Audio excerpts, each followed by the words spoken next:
Magandang umaga. Ito ay Sabado, Disyembre 28, 2024.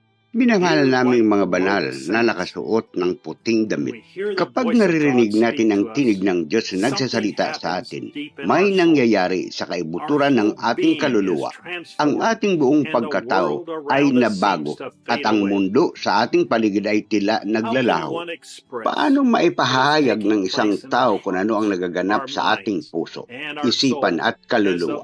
Habang inalalahad ng tinig ng Diyos ang kanyang salita sa bawat mensahe na ating naririnig. Tulad ng ating propeta, pakiramdam natin ay inakyat tayo sa ikatlong langit at ang ating espiritu ay tila umalis sa mortal na katawan na ito. Walang mga salita upang ipahayag kung ano ang ating nararamdaman habang inahayag ng Diyos ang kanyang salita sa atin na hindi pa dati. Juan ay inilagay sa pulo ng Patmos at hiniling na isulat ang kanyang nakita at ilagay ito sa isang aklat na tinatawag na Apokalipsis upang ito ay magpapatuloy sa mga kapanahunan. Ang mga misteryong iyon ay itinago hanggang sa nahayag sa atin sa pamamagitan ng kanyang piniling ikapitong anghel na mensahero. Pagkatapos ay narinig ni Juan ang parehong tinig sa itaas niya at dinala sa ikatlong langit. Ipinakita sa kanya ng tinig na iyon ang mga kapanahunan ng iglesia, ang pagdating ng mga Hudyo, ang pagbuhos ng mga salot, ang pagdagit, ang muling pagdating, ang milenyo at ang walang hanggang tahanan ng kanyang mga naligtas. Binuhat niya siya at iniinsayo ang buong bagay kay John gaya ng sinabi niyang gagawin niya. Pero sino ang nakita ni John nang makita niya ang pag-iinsayo? Wala talagang nakaalam hanggang ngayon. Ang unang bagay na nakita niya sa pagdating ay si Moises. Kinakatawan niya ang mga patay na banal na bubuhayin muli. Lahat ng anim ng kapanahunan na natutulog, ngunit hindi lang si Moises ang nakatayo roon, kundi nandun din si Elias. Sino ang Elijah na iyon na nakatayo? Ngunit naroon si Elias, ang mensahero ng huling araw, kasama ang kanyang grupo na nagbagong anyo, ang narapture. Luwalhati! Hallelujah! Sinong nakita ni Juan nga nakatayo doon?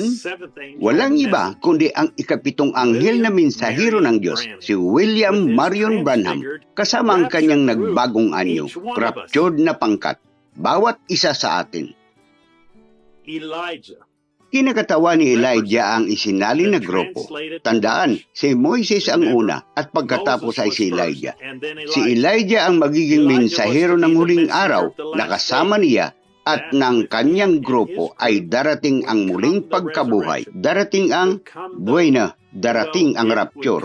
Ibig kong sabihin, si Moises ang nagdala ng pagkabuhay na magmuli at si Elias ang nagdala ng inagaw na grupo at doon, pareho silang kinakatawan doon.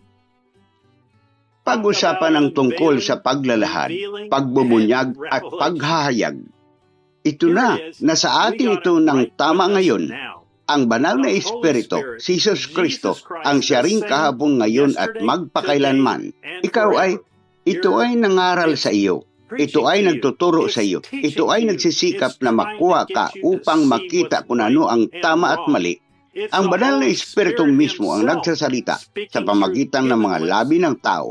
Kumikilos sa gitna ng mga tao, sinusubukan magpakita ng awa at biyaya. Tayo mga banal na nakasuot ng puti na nakita ng kanyang anghel na nagmula sa buong mundo upang kumain ng tinapay ng buhay. Kasunduang kasal at kasal na tayo sa kanya at nararamdaman natin ang kanyang halik sa puso. Ipinangako natin ang ating mga sarili sa kanya at sa kanyang tinig lamang. Wala pa tayo at hindi natin dungisan ang ating sarili sa ibang boses. Ang nobya ay naghahanda na. Umahon tulad ng ginawa ni Juan sa presensya ng Diyos. Dadalhin tayo sa pagdagit ng iglesia. Paano na lamang iikot ang aming kaluluwa sa paligid? Ano ang susunod niyang ihayag sa atin? Ang mga paghatol, ang sardinas na bato at kung ano ang kinakatawan nito, anong bahagi ang ginagampanan nito. jasper at lahat ng iba't ibang mga bato. Ibaba niya ang lahat ng ito sa pamagitan ng Ezekiel, pabalik sa Genesis, pabalik sa Apokalipsis, bumaba sa gitna ng Biblia. Itali ito, lahat ng iba't ibang mga bato at kulay na ito. Ito ay ang parehong banal na espiritu, ang parehong Diyos na nagpapakita ng parehong mga tanda, parehong mga kabalaghan, ginagawa ang parehong bagay tulad ng kanyang ipinangako. Ito ay ang nobya ni Jesus Kristo na inahanda ang sarili sa pamagitan ng pakikinig sa kanyang tinig.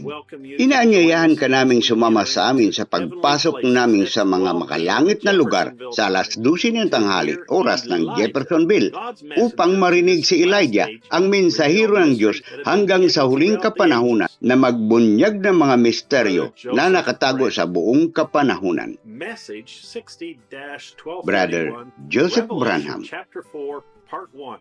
Minsay 60-1231 Apokalipsis, ika-4 na kabanata, bahagi 1. Mangyayaring tandaan ang aming minsay ng bagong taon, Martis ng gabi, ang paligsahan, 62-1231. Walang mas mahusay na paraan upang simulan ang bagong taon. Hanggang sa susunod na taon, pagpalain kayo ng Diyos at Shalom.